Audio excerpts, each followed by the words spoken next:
Welcome to This Explainer. Today, we're diving deep into the hidden engineering marvels of the industrial world.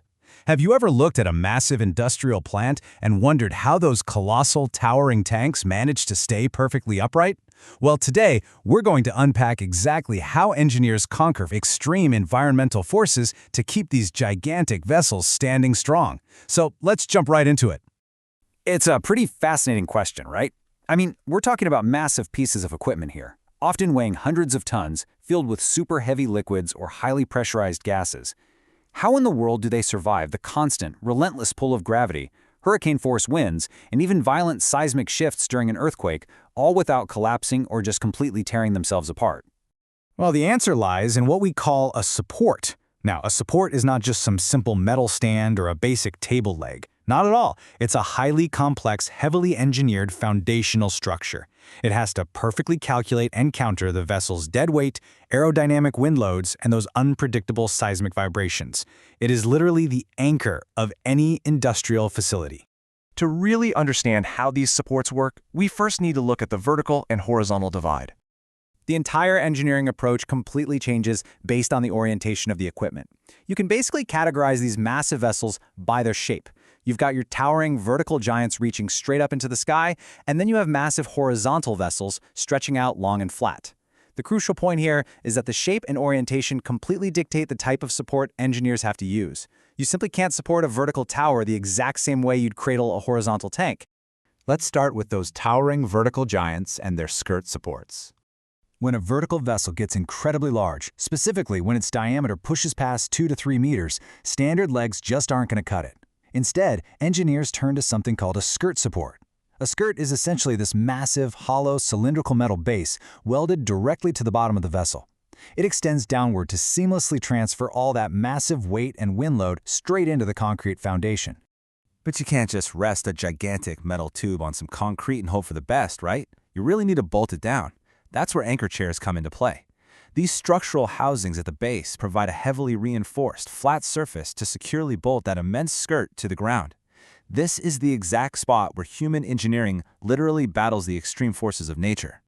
But how do engineers know exactly how to size these bolts? Well, they use a very specific formula to calculate what's called the anchor bolt projection, which is just a fancy way of saying how much of the bolt needs to stick out of the concrete.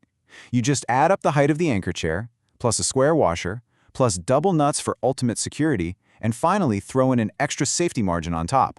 If the mechanical engineer doesn't get this math exactly right, the construction team simply won't be able to lock the vessel down. Okay, now let's look at the vertical lightweights, legs and lugs. So that covers the absolute giants. But what about the smaller, lighter vertical vessels? We obviously don't need a massive, expensive skirt for every single tank. For these, we use leg supports. This is usually just 3 to 4 incredibly sturdy legs.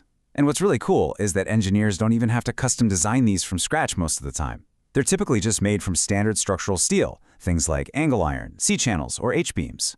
You just calculate the weight and pick the right off-the-shelf steel profile to get the job done. Another genuinely brilliant solution for smaller vertical vessels is the lug support. A great way to visualize this is to imagine the vessel is spreading its arms out to its sides. These triangular brackets or lugs are welded directly onto the side of the shell, which allows the vessel to simply rest its arms onto a surrounding steel structure or a reinforced floor frame. And similar to those leg supports, lug designs rely heavily on standardized drawings. Depending on the exact diameter and weight of the equipment, engineers will usually specify either 2 or 4 of these standardized support brackets. It's just an incredibly efficient way to safely suspend a vertical tank without cluttering up all the floor space beneath it. All right, let's pivot away from the vertical tanks and talk about the horizontal giants and their saddle supports. So we've seen how to stand things up, but how do we safely lay things down? The key takeaway here is that horizontal vessels pretty much universally rely on one specific design, the saddle support. Unlike vertical tanks that stand on their ends, a massive horizontal cylinder really needs to be cradled. A saddle support literally wraps around the lower curve of the vessel, distributing its immense weight over a much larger area. This actually prevents the thin metal shell from buckling under its own gravity. Which brings us to a really fascinating hidden hurdle, the thermal expansion challenge. Supporting the dead weight of a horizontal vessel is one thing, but there is an invisible, almost unbelievable force that constantly threatens to literally tear the horizontal vessel or its concrete foundation completely apart. I want you to imagine the intense conditions inside a functioning industrial plant.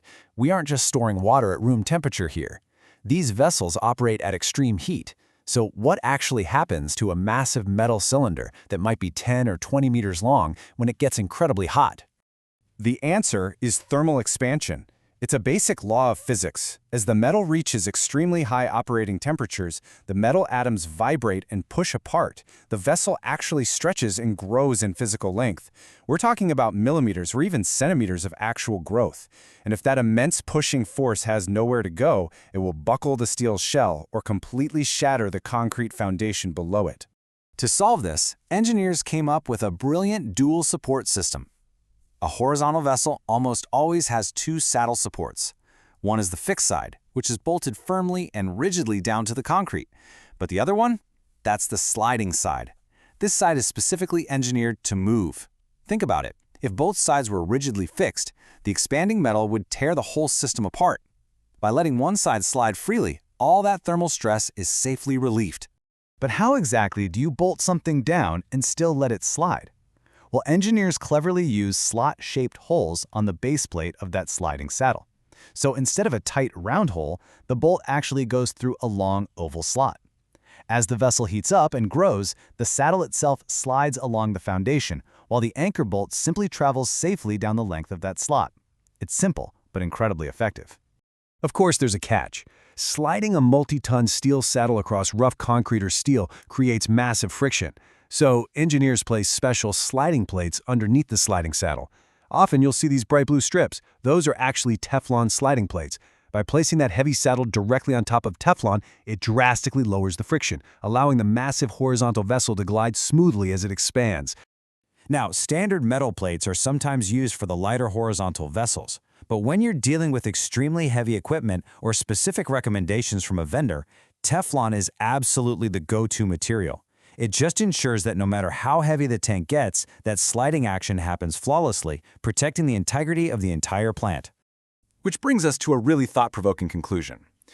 We usually think of industrial engineering as making things as stiff and rigid as possible to fight gravity and wind. But as we've just seen with thermal expansion and sliding saddles, the real secret to surviving the most extreme environmental forces is actually engineered flexibility. The strongest structures don't just resist movement, they're intentionally designed to gracefully accommodate it. Definitely something to think about the next time you drive past a massive industrial plant. Thanks so much for joining me on this explainer, and keep staying curious.